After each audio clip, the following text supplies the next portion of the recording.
दगड़ियों, जैसा कि पूरा देश टकटकी लगाए हुए था कि आज दिल्ली के मुख्यमंत्री अरविंद केजरीवाल ईडी की अदालत में क्या बोलते हैं।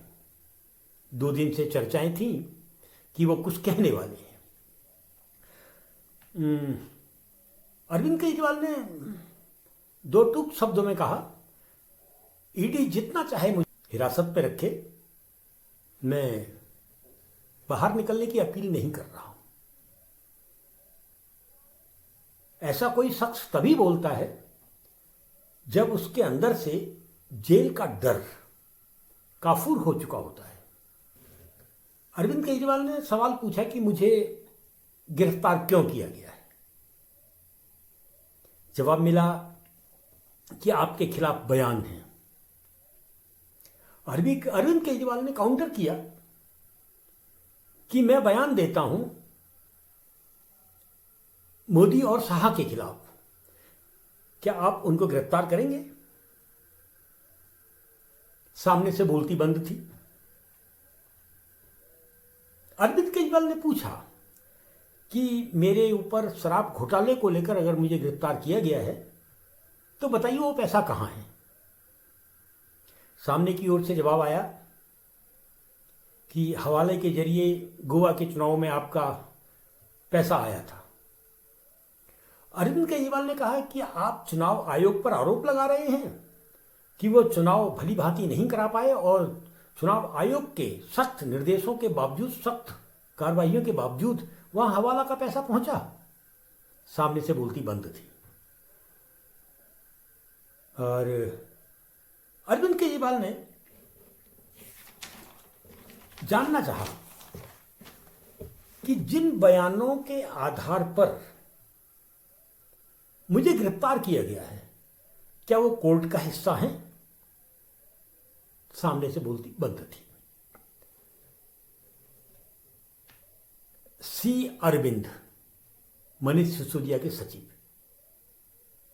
इनका बयान साबित नहीं करता है कि पैसे का कोई लेन देन हुआ है। MSR, जिनके बेटे को 5 महीने तक जेल में रखा गया और MSR एक ही बयान पर रहे और उनके बयान से कहीं नहीं लगता था कि कोई पैसे का लेन देन हुआ है। वो तो एक ही बयान दे रहे थे बार बार कि मैं एक ट्रस्ट के लिए जमीन मांगने गया था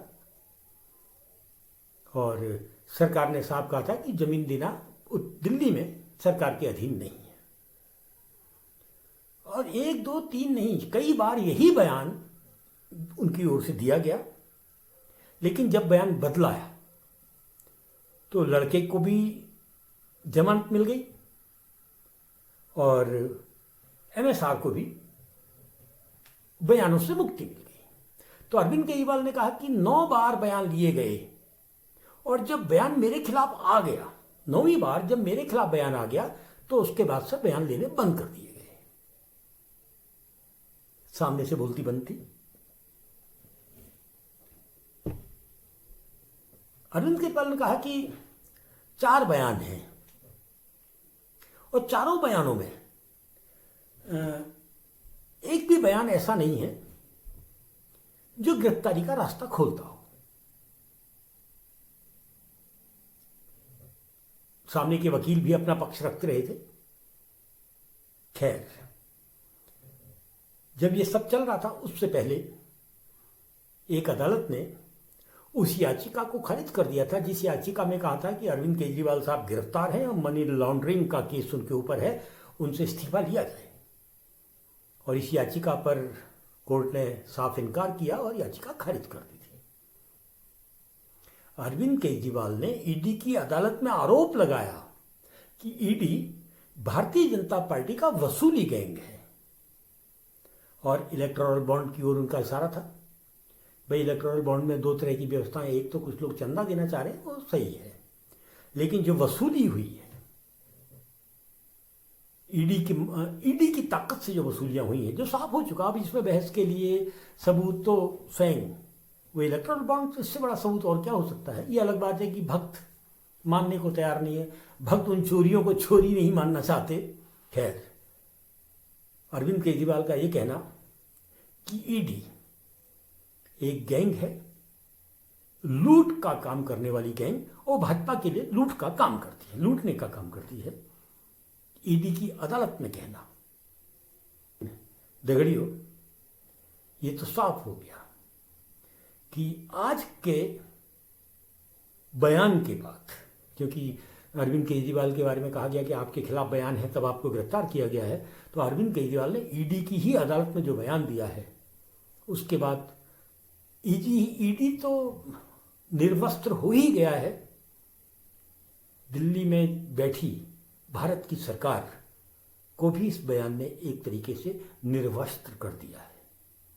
सबूत का जहां तक सवाल है, तो अरविंद साफ साफ कहते हैं कि मेरे खिलाफ इनके पास सबूत नहीं है, और सबूत नहीं है तभी ये रिमांड और मांग रहे हैं। हिरासत से मुक्ति की बात मांग नहीं कर रहा हूं। तो तगड़ियों, इस देश में जो चल रहा है, अभी कपिल सिब्बल ने कोर्ट में कहा तो सही कि जो इतिहास लिखा जा रहा है, ईडी की कोर्ट में कहा कि जो इतिहास लिखा जा रहा है वो बहुत दूर तक समझा और पढ़ा जाएगा। लेकिन इंसल्ट प्रूफ भी एक शब्द है। जब इंसल्ट प्रूफ होना ही सत्ता भक्ति है,